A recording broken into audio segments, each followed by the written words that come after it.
My brothers and sisters, let's get down to business. I'm Goldrush, otherwise known as He at the Beginning. Welcome to my temple. Like before, I'm going to give a little bit of preview to the gameplay that I'll upload next. Today, it will entail the map on Nemesis for Call of Duty Ghosts. It is called Goldrush. Now this map was one of the more popular maps from Call of Duty Ghosts, despite this one being, relatively obscure. So it kind of has the Indiana Jones type of appeal, where it has the mine carts where you have to race down, or not race down, but the mine carts that can push you into enemies, or it can kill you from oncoming collision, or the overall aesthetic of the map feels like the Wild Wild West, and a lot of people are attributed to that type of style. I'm just looking at my mic to make sure I am not muted, because that would absolutely fucking suck if I was, and I can't even tell. But we're still gonna go into it. So this map requires you have a shotgun for close range engagements like Showtime. But what makes it different here is because this map has multiple different levels and this map has long sidelines. Essentially, you will have to have a ranged weapon in order to take down your opponents. And I prefer using a Wild Widow, but you can survive using a Viper if you want to, as long as it's something that makes your running speed unaffected. It's best you have 100% running speed, because there is going to be a lot of dogs and enemies targeting you, and you do not want to feel like you're slow in any type of capacity. And because I'm a player that is relatively inaccurate with a lot of his shots, especially from single shot weapons, it's imperative that you have a steady hand when going down the long sidelines. Prepare for enemies to come from any direction. Staying in one spot like I did on Showtime when I had trigger happy is not going to cut it on this one. Even if I did actually have trigger happy for that gameplay. But what I mean to say is this map is structured in a way where if you were in one location, you would be overwhelmed immediately. This map, you cannot afford to stay in one place. You have to be constantly on the go. And even if you have one checkpoint locked down, like with a sentry gun or whatnot, after that sentry gun or vulture is gone, you have to run. There is no ands, ifs, or buts. Also, with the mine carts, they are a boon, as they can limit your resources, legit.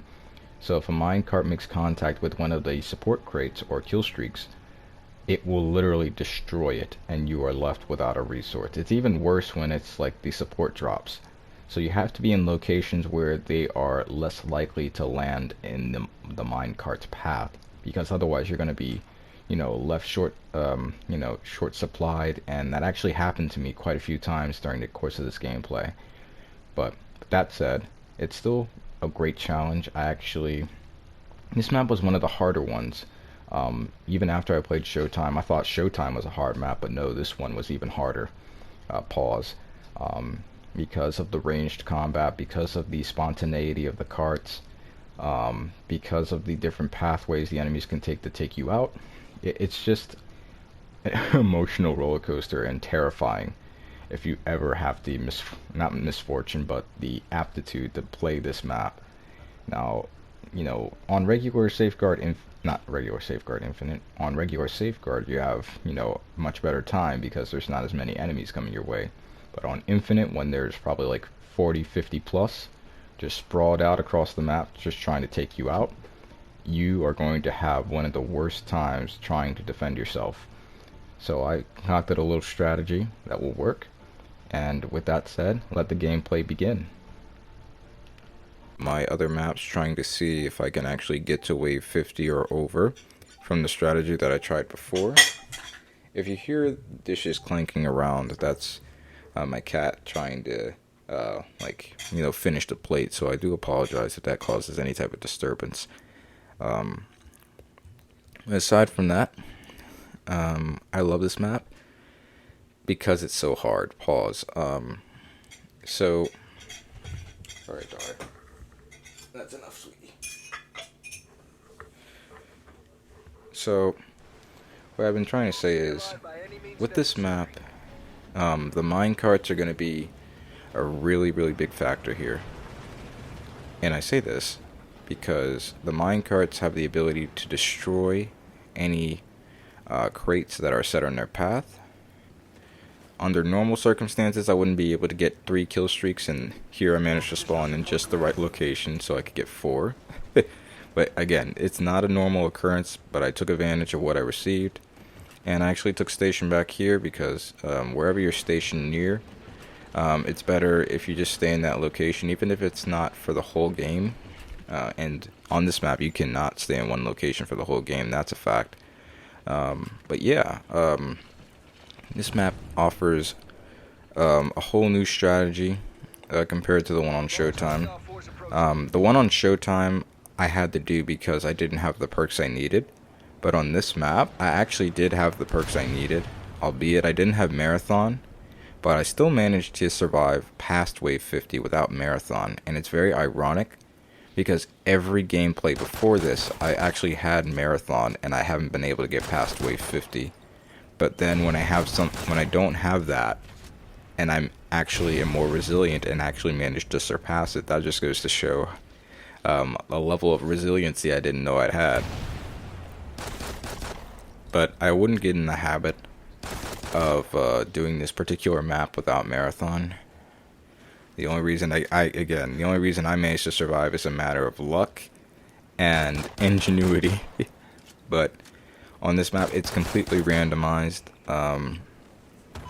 And unlike Showtime, you actually have to have a ranged weapon, because the ranged weapons, or not the ranged weapons, but on this map, there's such vast amounts of open space, regardless if you're in a certain area or not.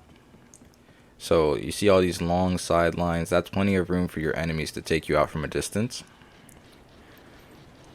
What I recommend you do is stay in this location over on the back of the map on this side. Now you might be wondering, but if the areas are so open, why go in a location where you have, at least at first, virtually no cover?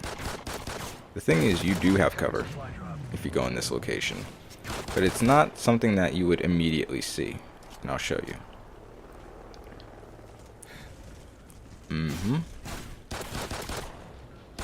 So just give it a moment.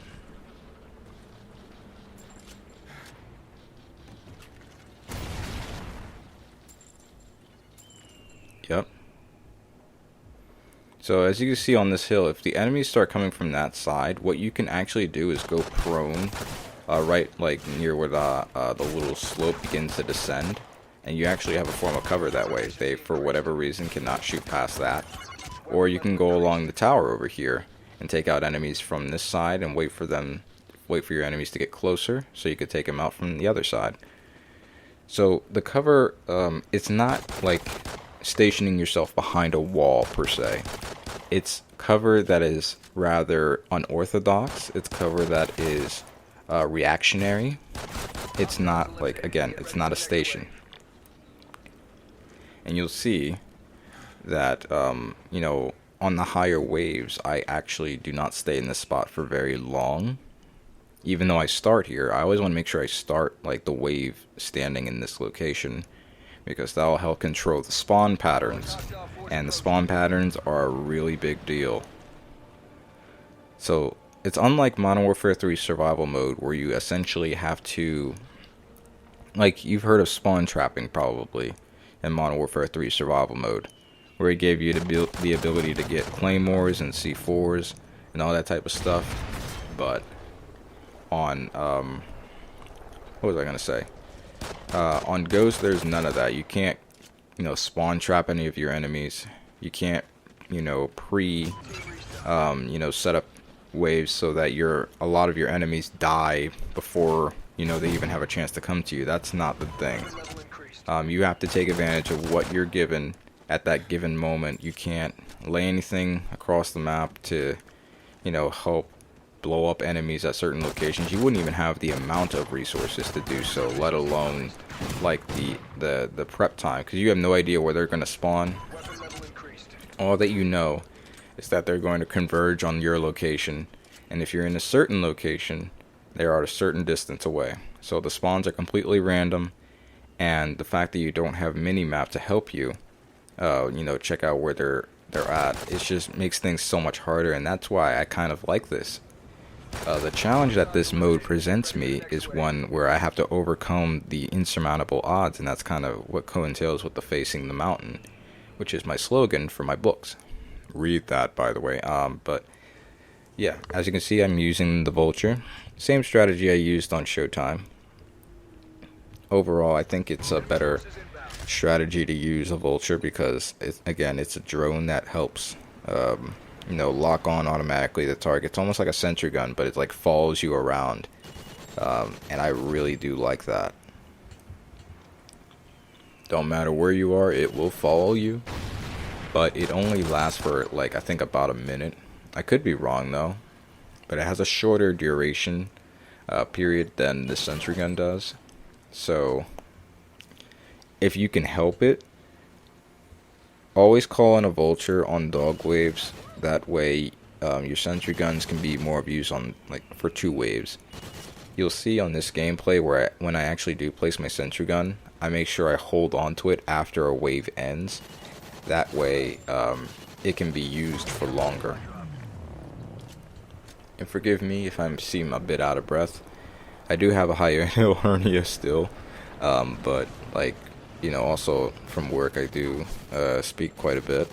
I didn't speak as much today because although we were taking calls, I was doing a lot of protocol and checking in with the staff. But aside from that, still, my vocal cords are not what they used to be. So trying to practice breathing better from the diaphragm area, even though, I do have a block there. And I do have a little bit of asthma too, so that also, doesn't help. But hey, do what you gotta do. Now, normally I wouldn't be doing this on a dog wave at all. I would not be covering this hill on a dog wave. I would be right in the back where I usually was, and just taking them out with the Vulture. But since I placed my sentry gun, I think I might have been playing this without sound. So what was it? When I was playing this, I might have turned the sound down so low, because I had a feeling. I was like, well, if I played this right, if I played this without actually hearing what was going on, would I be able to flow and be able to get my goal? I think that's what ended up happening, because on, no. I still have the volume up. Not, up to an extreme degree, but I had the volume, maybe 1 or 2 notches or something like that. So, there was volume, but it wasn't anything that I could, hear from, a long way away. Excuse me. Got a little bit of hiccups. But, whenever I have the sentry gun placed in the location that it is, always remember, if you have a sentry gun, do not place it where you are. Always place it away from you. Always have it look over a long sideline that, targets your flank. And the reason for that is because on maps that you are playing by yourself, you have to clear your enemies in timely fashion before they converge on your location. Basically, if you ever played the game, what is it? Is it Bloons Tower Defense, I think? Remember how you have all those machine guns or whatever type of weapons that are stationed around the course, and you have to prevent all the balloons from reaching a certain checkpoint, or else you lose? Well, essentially, it's the same strategy for Safeguard, albeit you don't have as many things to station around the map. But as long as you have one little station where you can place a kill streak and reliantly cover a highly populated location, then you should be golden with whatever map you're doing. And it worked for this map. And any strategy prior to this one, resulted in me getting below wave 50 or on wave 50. So this strategy not only helped me survive, but it also helped me save so much time when I otherwise would have been running around the map aimlessly. Now, there is a location that I will, like this gameplay will highlight, which, you know, you might be wondering why I didn't go inside. And they'll be a long way away.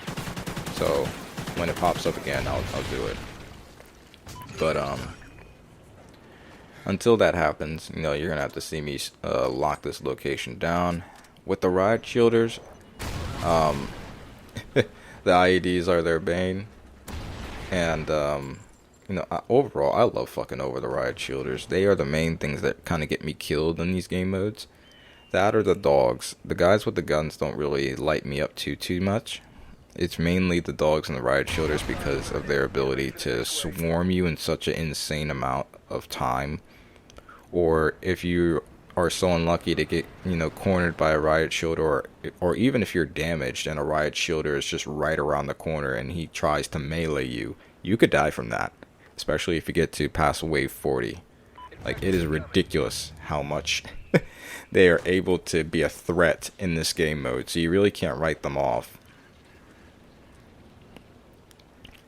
I always say it's ironic because I'm a player who uses the riot shield and throwing knife combo whenever I go online and search and destroy. It's mainly so I'm able to hit my cross map spots, because I don't know where my enemies are going to be, and it's best to have a mini radar to kind of tell me where they're going to be, because I cannot afford to be a surprise attack when I'm planning or when I'm setting up for my spot. I can't afford for any of that to happen. And you see, I hit quite a few of those cross maps, enough to make montages, several montages. As you can see, I got sleight of hand there. Definitely needed that perk. If I didn't have that perk, then I would have been, you know, fucked 6 ways from Sunday. As you can see, we finished that guy off with a headshot, I believe. I do believe it was a headshot challenge. Okay. And with the kill streaks that spawn back here, you're probably better suited to stay back here. I know the previous location had me, you know, not the previous location, but where I was in the very beginning, had me get the kill streaks relatively fast, but it doesn't always happen like that, and sometimes the cart does run around at a time where it's inconvenient. So I'm more reliable, it's more reliable to be back here while you do this. And as you can see, I picked up an AK-12, which is something I never do, but just to have some type of range weapon for the time being, I had it. It still fires pretty strong shots and the recoil is low, but yeah, it's not my go-to weapon. I do really like it though, especially in multiplayer when I actually used to use all the weapons and try to see how my game style would be affected. This weapon was the one I used a lot, but the weapon I loved the most, it was the ARX. And it's surprising that I don't use it in Safeguard, and I'll tell you why. On Safeguard, the ARX is complete trash.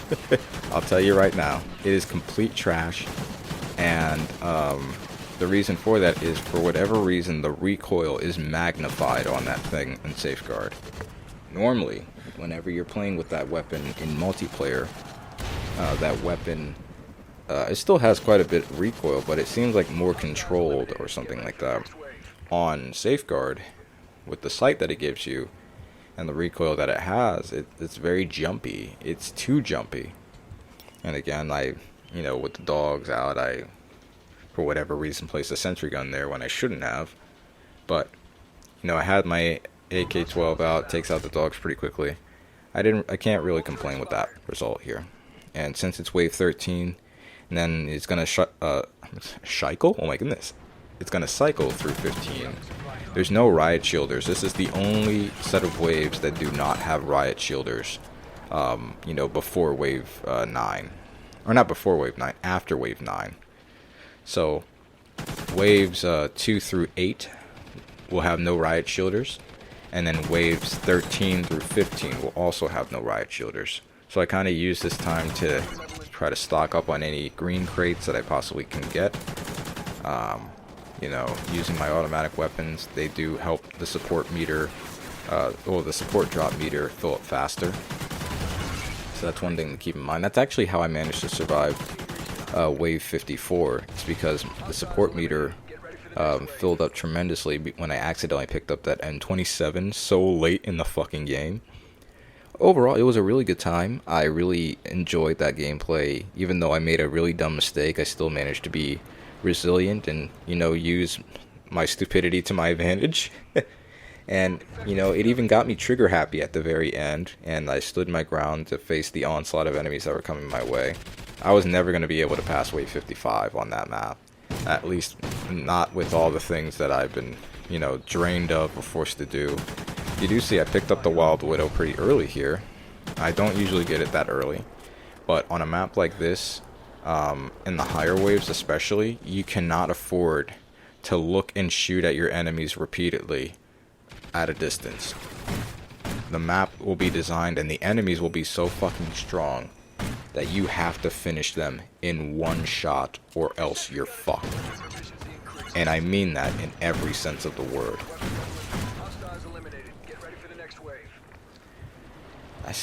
I'm still am on this hill. I don't know why I continue to station myself on this fucking hill. At least during the dog waves. But, you know, I did make sure to cover my flank with some IEDs. The Wild Widow is a bane to dogs, I'll tell you right now. There'll be a whole trail of dogs following me, and one shot from the Wild Widow will take out maybe like 5, 6 to 7. Depends on how large the line is, but they still do their jobs pretty well. And it helps out a lot, especially if you don't have that much ammo. I recommend conserving your Wild Widow for dog waves exclusively and kind of using most of your shotgun ammo on the regular waves. The penetration power of the Wild Widow allows it to shoot through most walls and buildings, even if it's multi-layered, which I really, really like. Let's see. Yeah, there was just that guy.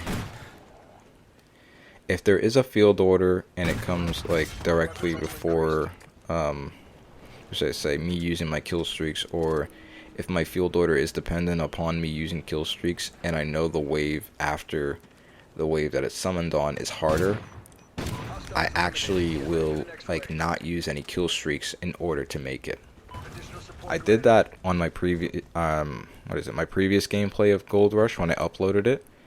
Like on, I believe it was wave 45, I tried to and managed to successfully pass it without using a single kill streak. So it means I had to run around the map, no disadvantages and all, not using a single kill streak, so that way I could save it and use it for wave 47 to eventually get the minigun, and that, you know, ultimately, this was the gameplay after I did get to wave 50 like plus before. I actually managed to beat wave 50 before this recording, but what happened was I only recorded 1 minute of the full gameplay. So literally I was left without the meat and potatoes of how I actually got there, and I wanted to make sure that if I ever got to a really, really high wave, I would show everybody the whole entire journey and not just, you know, a 1 minute highlight or whatever the hell.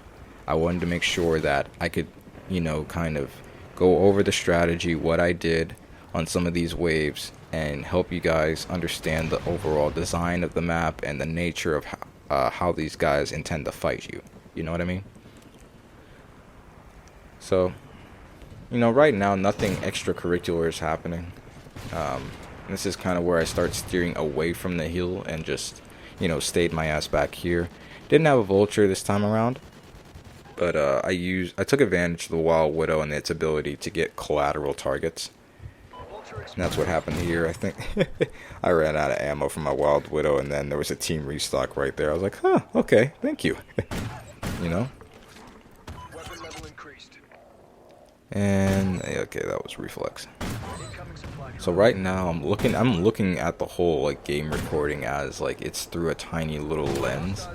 Well, it's not tiny, but it's definitely small, and I can't really zoom in for it. I have to, you know, stay on the outside or not stay on the outside. I actually have to keep the small frame in order for me to narrate, which sucks, but, you know, it is what it is, and I have to try to, you know, narrate as much of what's going on as possible. I don't know whether I should take breaks in between certain waves.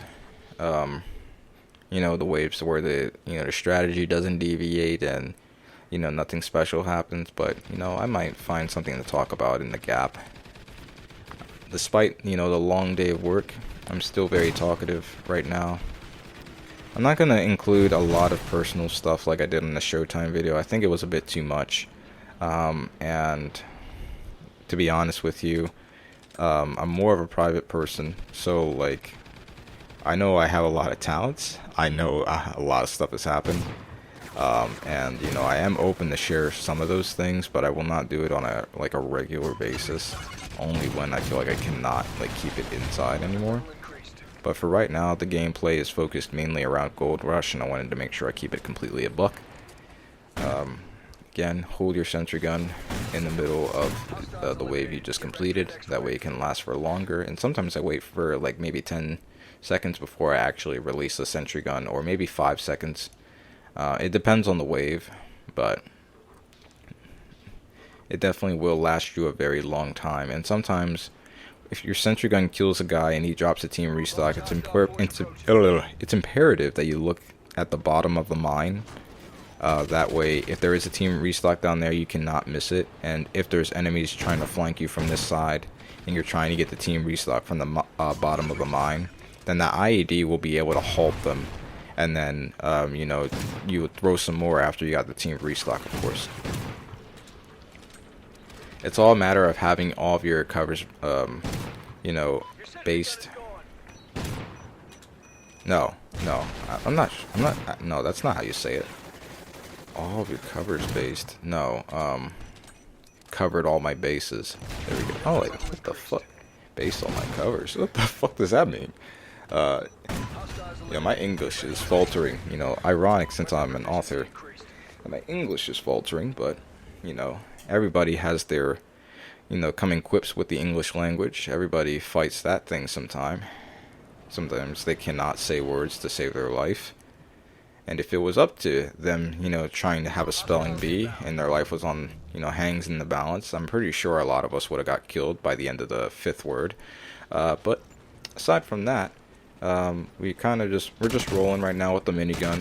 Always kind of, I'd say always pull out the minigun instead of, you know, using your regular weapon with the explosive ammo. Do not use your shotgun with the explosive ammo at all. Do not use it. Because if you hit your enemies head on with the explosive ammo, it will not finish them.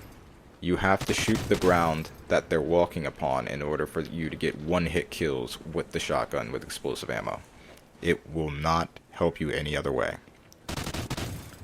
You'll see on my future gameplay with on Sub-Zero that I actually use that in order to save my skin, because I actually managed to have a equipment challenge, and it was when I had explosive ammo already. Now, if you guys didn't know this, Call of Duty Ghost Safeguard has a mechanic where if you actually have explosive ammo still, and you have an equipment or kill streak challenge, and you actually manage to complete it during when you have explosive ammo already, the game will glitch and your explosive ammo will be, like, it'll completely disappear, and you won't have access to any of it. You'll be stuck with your regular ammo.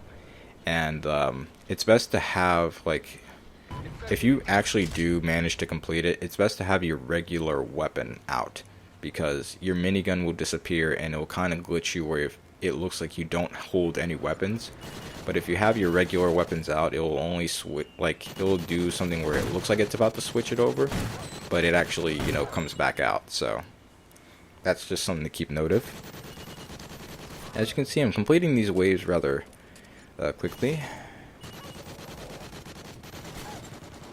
You know, most people it takes like maybe 30 minutes to get to wave 20 or whatnot. Right now I'm on like near the end of 22, and I started the game. I can't go by like the minute mark in which it is, because like during the time of editing it's like 30 minutes in, but I know I also spent 3 or 4 minutes kind of explaining it. I think it was a little bit over 4 minutes explaining how I was going to go about, surviving this map for long periods of time. So I'd say this would be like the 26-minute mark of the gameplay, but 30 minutes overall in the video. So, I managed to pass these waves, relatively quick, and with the strategy that I have, it'll definitely continue to reduce the time. Hostiles eliminated. Get ready for the next wave. Now, the squad mate is very useful on a map like this. It wasn't useful on a map like Showtime because Showtime is dependent on close quarters engagement, and there was a limited amount of locations where you can actually go and you would actually be safe for a little bit. This map, not only is there more freedom to escape in different routes, but your squad mate heavily thrives off of ranged combat. Of course, when you reach, above wave 30 or whatnot, it becomes much harder. But for now, until like the squad mate actually gets to wave 30, if they do manage to survive that long, I usually kind of double time to make sure I protect them, because the extra gun does help, especially when you are lagging a little bit. Like, say you accidentally go down and your squad mate is right next to you. You can defend your squad mate and have them revive you, that way. Your squad mate, aside from finishing a wave, if you're down, or if you have a teammate already in the game, then they could revive you. But if you're playing by yourself, your squad mate is the main source of, reviving yourself.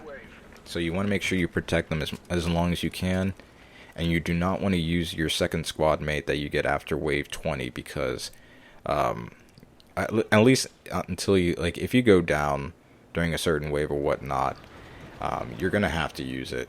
But if you're not down, then don't use it. It makes no sense to use it and give up your only means of reviving yourself, if you go down. So I don't know why people want to do that. Maybe it's because they feel like they're more powerful or something, but I don't do it. I honestly don't understand why people still do that. As you can see, it's just easy pickings. Whenever the sentry gun gets destroyed, I usually just place some IEDs behind me and kind of just get closer and closer to this side of the hill to prevent your enemies from, flanking you more. And by the time the sentry gun does get destroyed, a lot of your enemies will already have perished. So, it's just a means of controlling different locations. Again, this map, you can't stay in one place for too long. It will not, not gonna say it won't let you, but it is totally against your benefit. Even if you do have everything you need, you still would need to run regardless. So this map will teach you how to run laps, and be more resilient overall. And I thought Showtime was fucking hard, man. Showtime is definitely hard, don't get me wrong. I managed to survive longer on Showtime than I did on this map. And I did that using a roundabout strategy that caused me to run, maybe hundreds of laps around the map. But this map was harder because these enemies are stronger at range. And what I mean by that is the guys who wield the miniguns, or not the miniguns, oh my goodness. If they wield miniguns, you would be fucked for sure. But they wield chainsaws after you get, to wave, what is it? I think it's wave 20 or whatnot. After wave 20, they start wielding chainsaws. And though that many enemies shooting at you with a chainsaw at once, yes, their damage is limited in safeguard, but it's still strong enough where if you were to stand 2 seconds and they would just, they would just shoot at you, then, that's enough for you to go down. So do not get caught in their line of fire, even if you have the advantage. It's just not a pretty sight. You always want to make sure you take advantage of any cover you can receive in this map. There's not a lot of areas where you can get conventional means of cover, so you have to think outside the box, and I thought outside the box for you, so that way you don't have to. But if any of you guys are daring to actually play this map on Safeguard Infinite, this is the strategy to use. Why does it remind me, I'm trying to think of a good comparison or an analogy that I can use for, surviving this map. Right now I was actually starting to get tore up. My squad mate completely, he fucking died. I used my vulture here to kind of help me out a little bit. whenever the riot shielders get a bit too close, I use my shotgun. That's just how it is. But when you go here, always run to the left. So always pursue the leftward side of the cave. Do not run the other way if you're being overwhelmed by that side. And I don't mean just from, you see where that, that top little rail where the, the carts go down from. I'm not saying use the, what is it? I'm not saying go around left when there's only enemies coming from there. I'm talking about run left if there's enemies coming from every angle. Trust me, it will save your life more than once, and it saved my life more than once in this gameplay. Hostiles eliminated. Get ready for the next wave. Alright, so kill streak challenge, that means I actually didn't call on my sentry gun here because I didn't want to use my minigun right now. I wanted to, save it for wave 29 and 30 because I would be able to get more use out of a minigun for the final 2 waves as opposed to, because what if I actually do need to use the minigun on the final wave of the cycle before the loot wave occurs, It's only if I cannot survive on my own in that sense that I wouldn't, that I would use the minigun challenge or whatnot. I try to keep the minigun challenge for things that I actually can do on my time, like the equipment challenges and kill streak challenges. I have less amount of control over, but for melee challenges, for headshot challenges, I have a lot more control over. And sometimes refraining from completing them at a certain wave can actually benefit you on the more difficult waves, so to speak. So as you can see, I pulled out my sentry gun here. This crate was fucking in the way of some of the view, but it doesn't matter because the sentry gun still peers over it like a fucking skyscraper. Speaking of which, it looks like a golden boner, but we're gonna not focus on that. So I placed that shit down and I go over the side of the hill again. I probably should have got that other crate, but I wanted to make sure I had a steady, stream of ammo. Even if I got a team restock from one of the dead enemies. Main reason for that is because, again, since this map is engineered in a way where the carts can take away your care packages, luckily for me, the cart, I was in a location where the packages aren't prone to going near the carts all that much. So, they're still there, but, had it been somewhere else, I would have been more concerned.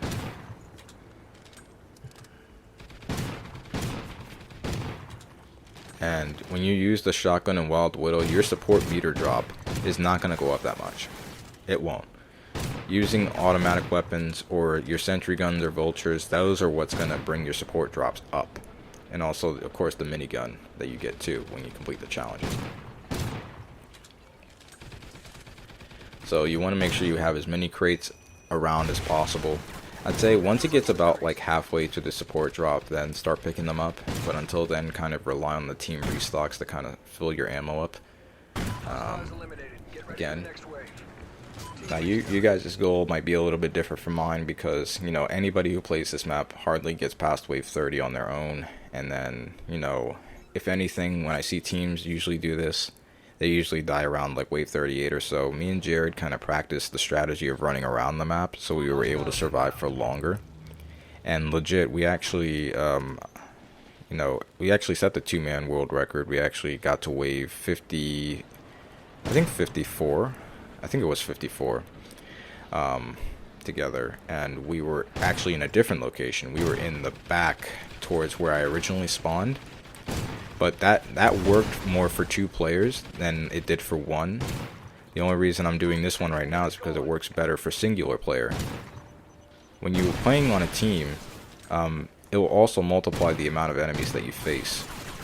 Or not multiply, but if it multiplied, that would be insane. But it adds more enemies, the more team members there are. And that can lead to a lot of glitches. It can lead to server crash.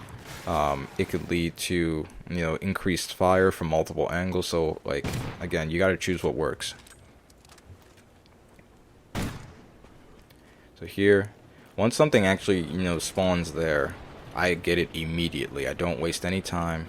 I just get whatever I see up there. and get out. Because a cart comes around and it will pick it up in a jiffy if you don't act fast.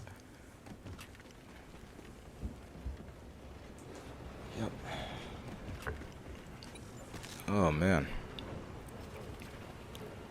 And I know this is relatively late in the video, but I know that you guys might be wondering why my audio is a bit more clear. It's because I got a new microphone, and I'm testing that bad boy out during my commentaries. So, overall, I'm liking it. I like the quality. I'm not used to, a microphone that picks up on every single fucking sound, but that's what happens when you're in a room that has isolated noise, or even with that, the mic that just is so fucking, precise. And everything that it registers, it's fucking amazing.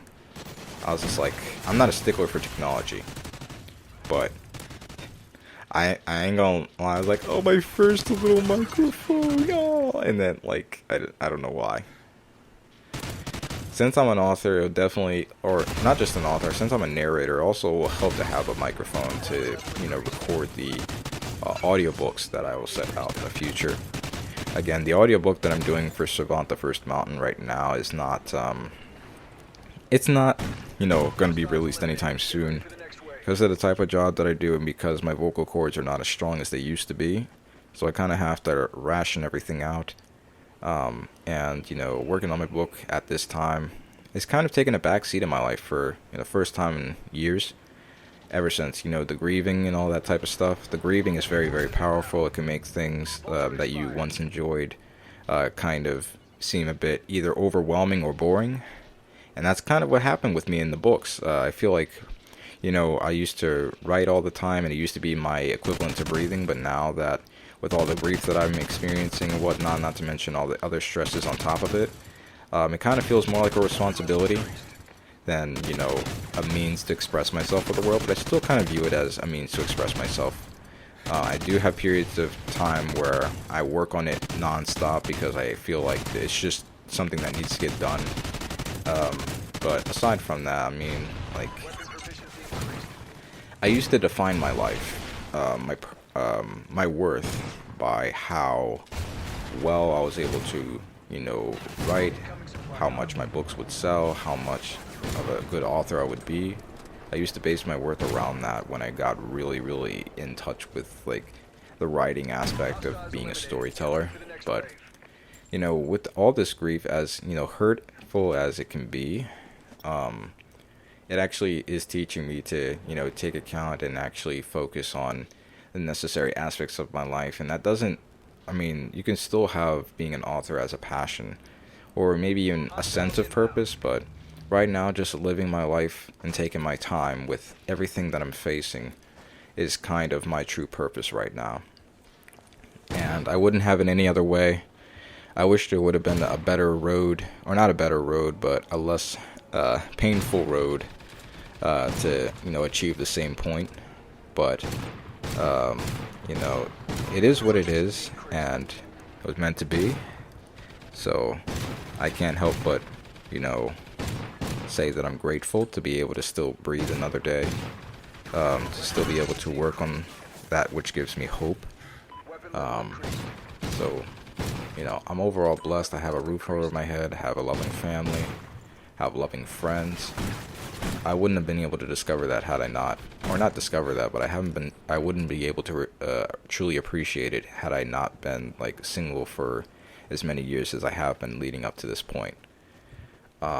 Whenever I was in a relationship, it kind of blinded me, and it distracted me from seeing the important things that truly mattered.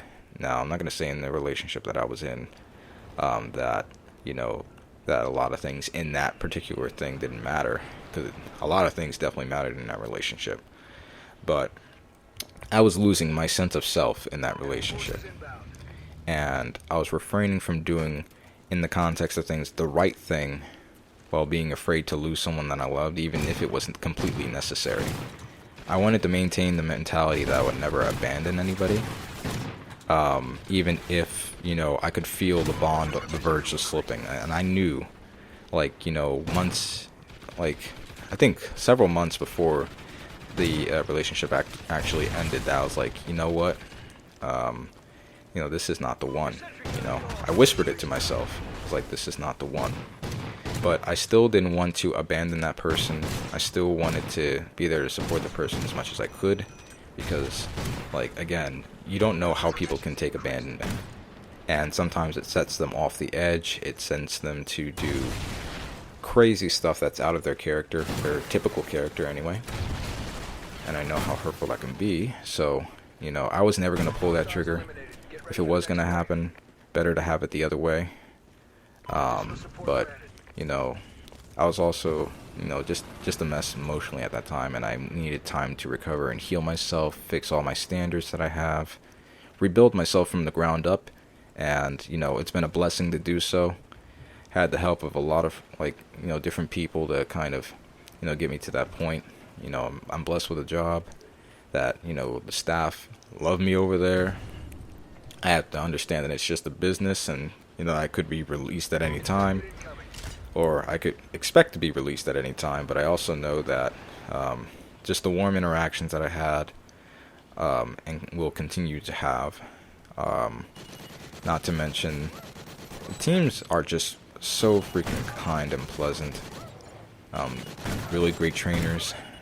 I can't really explain specifically what I do, because I have no idea what the company's laws in regards to confidentiality of the product or service is. But I can say that for certain, this team is a wonderful team. Helps plenty of personnel. And, you know, I really am just grateful for the opportunity. I thought an opportunity like this would never come, because I was kind of in a period of my life where I was in between work and, you know, getting a job now. Oh, I got trigger happy there. But getting a job nowadays is so much tougher than it used to be back then. You know, back then you could, like, either show up on site or, you know, just make a couple of, you know, applications online or whatnot, and you'd be set. But nowadays, I see the most experienced people, or people who even graduated from college, wait multiple years. Or not wait multiple years, that's the wrong word to use, because they are trying.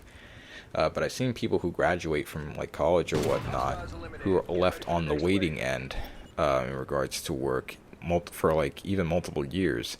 And if it's getting to that level, then, like, you know, any job that, you know, you can take, fucking do it. Don't care if you like it or not. Even if it's a means to set up to something secure, more secure in the future, take the freaking job, because best believe being without a job is not fun. It will lower your sense of worth. Even if it doesn't do it, even if you may not lower your sense of worth in the grand scheme, it will haunt your psyche, because, you know, as an adult, you want to be independent. You want to be able to do everything that you want to do without the need of depending on somebody else in order to, you know, get the means. So, you know, for the longest time up to that point, I was like, Lord, I've been, you know, doing a lot of networking. I've been trying to do all these, like, applications or whatnot. I stayed up multiple nights trying all I could. Like, why wasn't I able to get anything? But I had a good friend of mine. His name is Andre Love. Childhood friend of mine. Really love and respect the dude. Really wise person over the years. I know he went through a similar type of a deal where he, you know, he had a lot of jobs experience or whatnot. And there was a period of time where, you know, or I can't say, you know, because I never even told you the fucking story. But let's just say there was a wait gap or something like that. Employment time gap or something like that. And he was telling me of how much, you know, how hard he worked to get to a certain point, and he had to wait and wait and wait. But, you know, in due time, the Lord provided a way. And he's been taking advantage of the opportunity to the best degree. And, you know, he gives it his all, and it really shows. So it inspired me to continue going. I know I have other friends as well who either might be in a similar boat or were in a similar boat, and they can relate to how hard it was to actually secure something. And here's where you actually probably see me run around this thing for the first time. Because I was almost completely out of ammo. I only had one Wild Widow bullet left, 4 shotgun shells left, and all these dogs were trailing behind me, and I didn't have Marathon. I was fucking terrified. I thought I was going to die.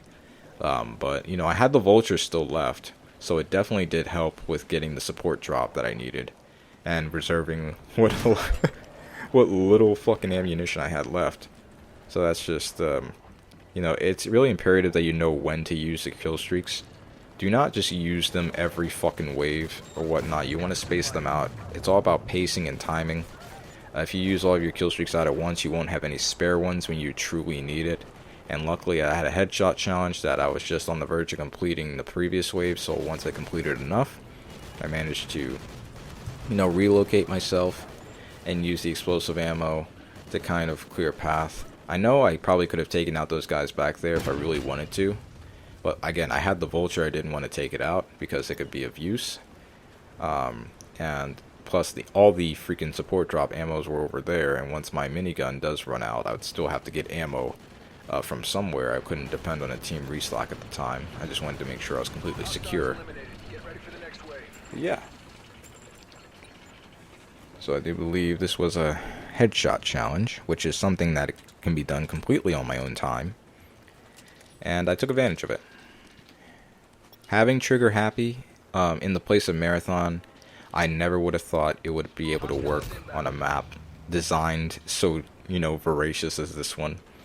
I do like the atmosphere of it. I do like Wild West themed maps. It's just, trying to survive on them. That's the tough part. You know what I mean? It's just the tough part. Yep. If you see me kind of tangling with some of the wires, that's kind of what that sound would be. But, as the ammo was running out, made sure to revert my way back here. The enemies were actually taking their sweet-ass time trying to get to me, but I actually managed to finish it off right before the thing went away. Perfect. And, for one, the kill streaks actually spawned further away from me this time around. I was not expecting that.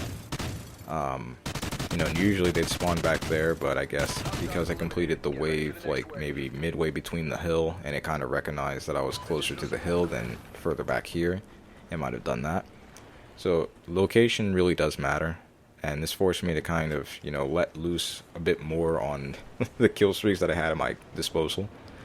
On the higher waves, you'll see that will use more and more of my kill streaks, because by normal circumstance, I would not be able to survive. And as you can see, I took more advantage of this side of the hill. It gave me more of a sense of cover. Anything further would kind of, lead to you dying. So, yep. And I'd say whenever you have a sentry gun, I wouldn't recommend getting your explosive ammo if you can help it. Try to trim the deficit from the challenge as much as you can without actually completing it. That way, the next wave, when all the sentry guns disappear or anything like that, then you would have a means to get explosive ammo the next wave. And plus, it's better to complete a challenge, after the wave begins. Because if you complete a challenge before a wave begins, there could be another challenge, like an equipment challenge or whatnot. And you do not want that if you already have explosive ammo. Remember, if you have explosive ammo and you have an equipment challenge, you have to get kills or, wait out time. You can kind of, trim off enemies as you go along and, like, wait for your explosive ammo to run out. But honestly, with the type of enemies that you guys are going to be facing on this map, on these waves specifically, it's really not going to leave you much time. It's going to completely, force you to take out more than 10 enemies. And, that's just the sad part of it. I try to prepare for it whenever I'm able, and right there, I actually did manage to get the explosive ammo, because I know my sentry gun was about to go out, but I wanted to make sure I had a safeguard, no pun intended, just in case it got destroyed, because, yep. And these are more useful on dog waves because these guys come in such a fucking numerous amounts that, like, again, under normal means, you would not be able to survive.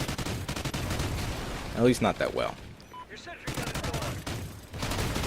When I used to play this map, I used to go down always around like wave 43 or something.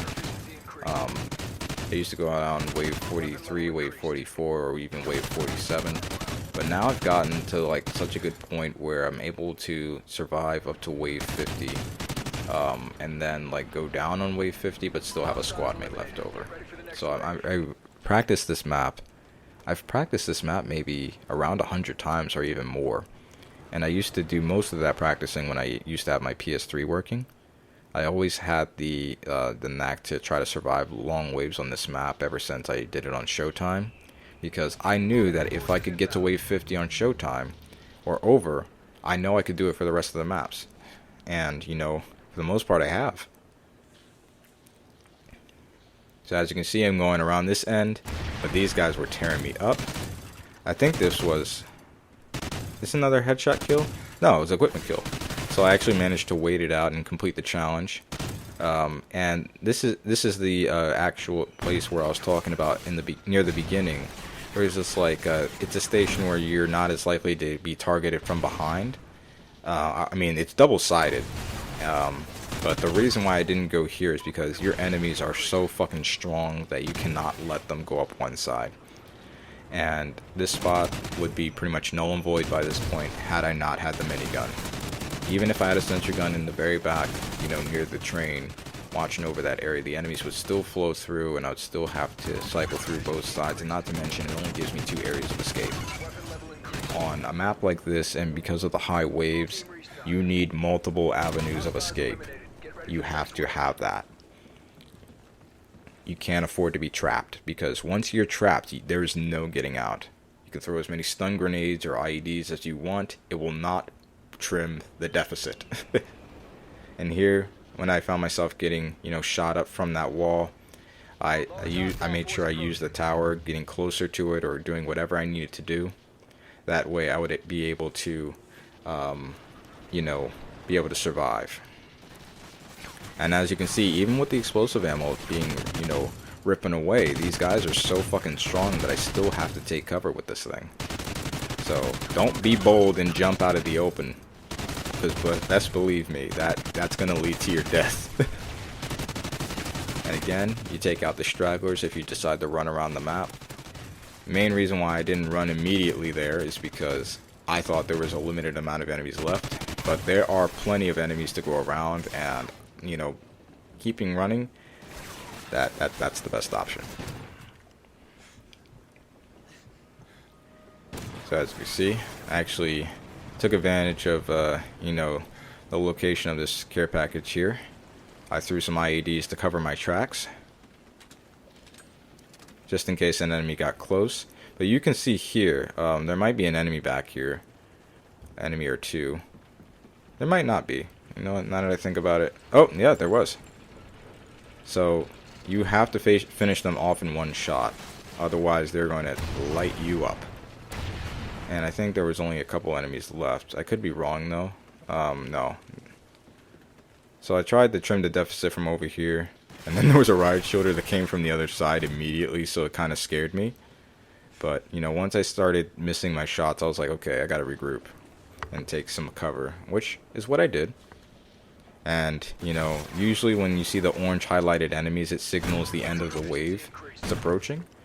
So it means, like, the final enemies are there. But no, this time, like, there was just so many enemies, and when those orange highlights appeared, it sometimes wants to lure you in. So I recommend just keep running and try to get back to your original position as much as possible. If you feel that you're in your original position after many loops and there's like a couple of guys highlighted in orange, try to take the rest of them out, but don't be dependent on that. Because best believe, they can surprise you at any time.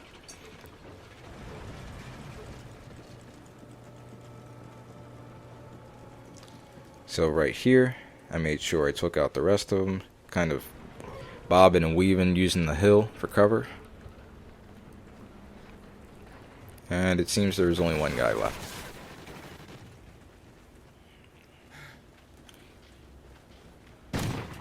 There.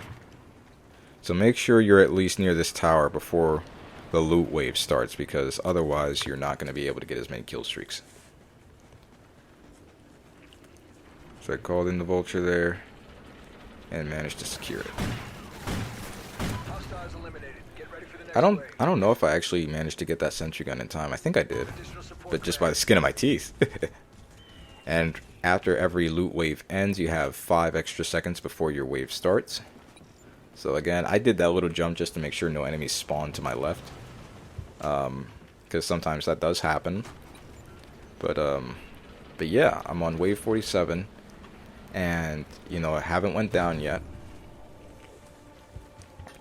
And I'm glad I didn't go down, because usually when I go down, it like trips me up. It's like a choking effect, pause, where I'm so paranoid that I'm gonna go down, you know, very, very soon, that I actually do go down, and it's just like a non-stop cycle. So when I don't go down and last for very long in the initial, like, you know, 50 waves or whatnot, it makes me relax a little bit more.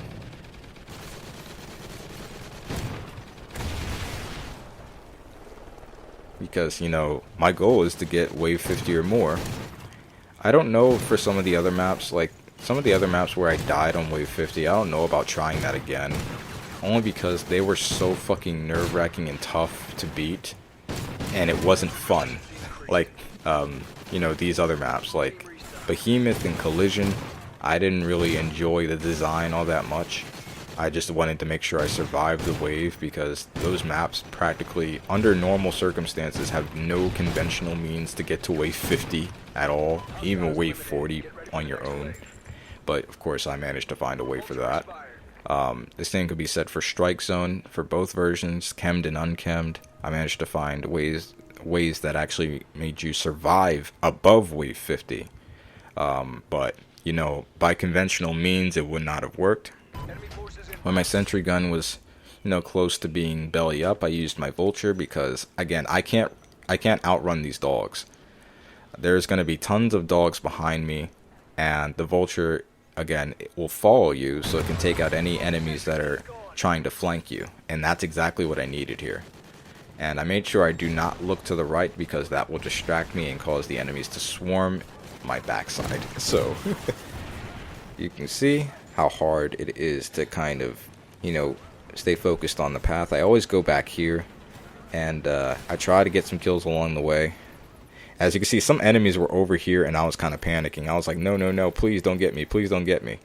I was being so fucking panicked.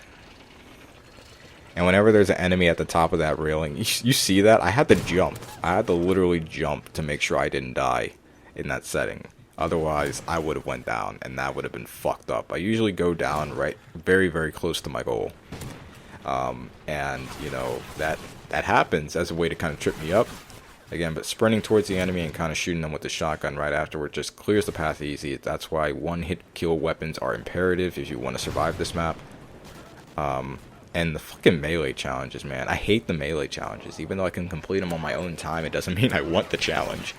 So I kind of use the ability to pick off stragglers whenever they're close by with the melee to kind of help me out.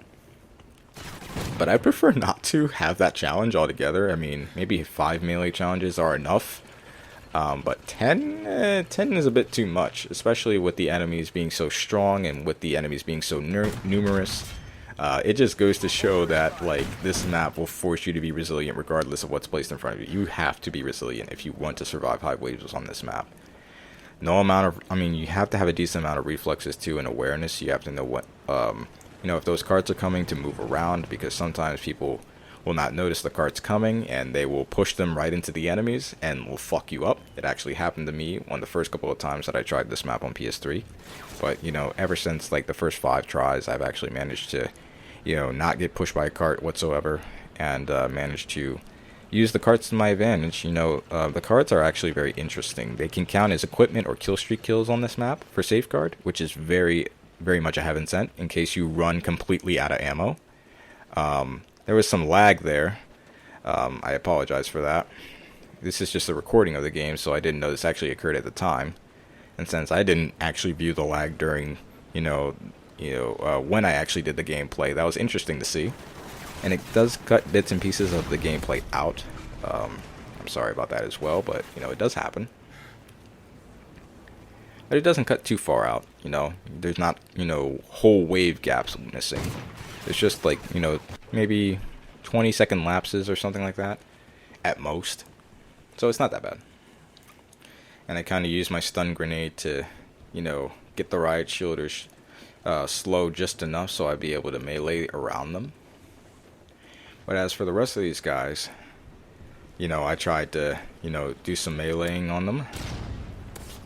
And I'm trying to make sure Yeah, I didn't even really want to chance it. I just kept going around. I know there was plenty of guys still left, I think, and I just wanted to make sure I looped them around.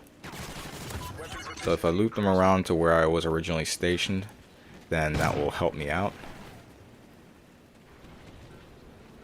So, you know, I wasn't, you know, precisely very close, but I still was within running distance even without Marathon to get to where I needed to go without the enemies spawning in locations which would otherwise fuck me up.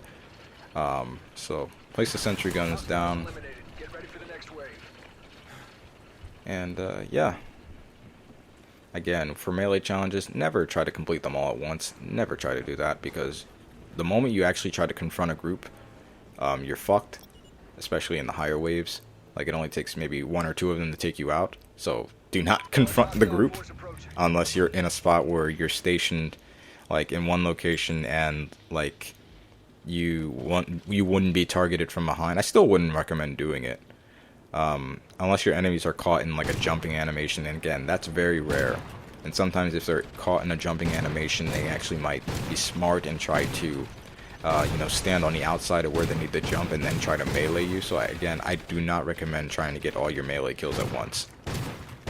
If you're on a team, that's a little bit different because you can, you know, have more malleability with your strategy. But if you're playing solo, you cannot afford to do that at all. And with the sentry gun at my side, it made for a very quick wave for wave 49. And as you can see, I used up my second crate here because I was running very low on ammo and I didn't want to depend on finding a team restock. Because there have been rare occasions where one wave does not have a team restock. And, you know, every wave that you have should, but it doesn't always happen. So I always prepare for the, you know, worst possible outcome. And this is wave 50 here. So I just casually was explaining the whole journey through this. And, you know, this is my first mistake. Instead of trying to shoot those guys, I ran away, and that cost me. Just a split second. I ran away, and it cost me to go down. That I actually managed to have my squad mate and kind of bail me out on wave 50 was kind of a heaven sent, because under normal circumstances I would not have the squad mate, because I would have used it at wave 44 or wave 45 or somewhere, you know, close to that margin. But because this gameplay was very privy and I had a lot of disadvantages, it caused me to be more careful with a lot of the things I was either using or trying to you know, run around the map. I was paranoid the entire time. This was when I, what did I say? This was before I actually got on the call with my good friend Kojo. He usually does, like, whenever I speak to him, it always does help me with my performance in, like, this game. When it comes to Safeguard. Literally, I actually was on the phone call with him when I completed Collision on wave 50. I didn't complete like wave 50 per se, but I got to wave 50 on Collision just by speaking to them. So like, a very calming friend. He helps me, you know, he helps me talk out a lot of things. And if you manage to watch this video, man, my heart goes out to you always, man. I always pray for you. Always have love for the brother. I pretty much call him my brother, even though like it may not be blood. That's essentially my brother, man. We share like a, you know, share a good bond with each other, and you know, whatever types of turmoil we might be going through, we can always, you know, depend on one another. It's always really cool to have a sense of camaraderie and friendship with the bros.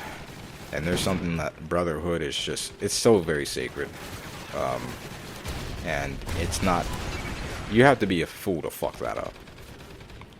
Sometimes it does happen. Sometimes people fuck it up. But for the most part, we haven't fucked it up. So, yep. But on this gameplay, I know my squad mate will eventually get eradicated. But I wanted to make sure I passed the wave after wave 50, because I never passed the wave after wave 50. Even if I aren't, or I should say, when I got to wave 52 the last time, I immediately died. But when I, you know, got to wave 52 this time, I was fucking prepared. I was like, you know what? I don't care if I use all my kill streaks or not. I'm fucking passing this.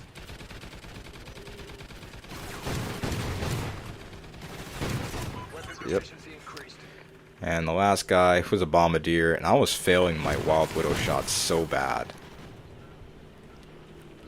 It was another headshot challenge, and I knew by this point I likely wouldn't survive the next wave, but I tried to. I really did. And I managed to get, like, you know, further than I ever thought I would. So, like, despite the disadvantage that I had, I overperformed and managed to surprise myself. So I placed an IMS right along the side of this hill where a lot of dogs like to go, and then, you know, called in my vulture and tried to see if I could actually survive this mountain of a fucking wave. And, you know, I went around the back here, and, you know, it was going good. It was actually going relatively well. I managed to, you know, successfully go around this part. I didn't get overwhelmed at all. I used the Wild Widow to make sure I was secure. The cart, you know, I was clearing out quite a few of the enemies that came my way, but I still had to kind of keep on the run. But right here is where I got choked up, because I wasn't used to seeing a lot of enemies come from there. And what I probably should have done is tried to still run between them anyway, even though there was 2 riot shielders. I probably could have juked them out with speed. But, you know, as the gameplay will show, you know, I was pretty much, I pretty much accepted fate that I wasn't going to survive this wave regardless. I ended up getting cornered by some dogs. Had I actually, you know, had I actually managed to take out the dog with a Wild Widow, I probably would have, you know, be able to survive for longer. But, you know, make sure to like, comment, subscribe to my channel. I got the world record. Read Savant the First Mountain on ebook for Amazon, or maybe in hard copy, and as always, face the mountain.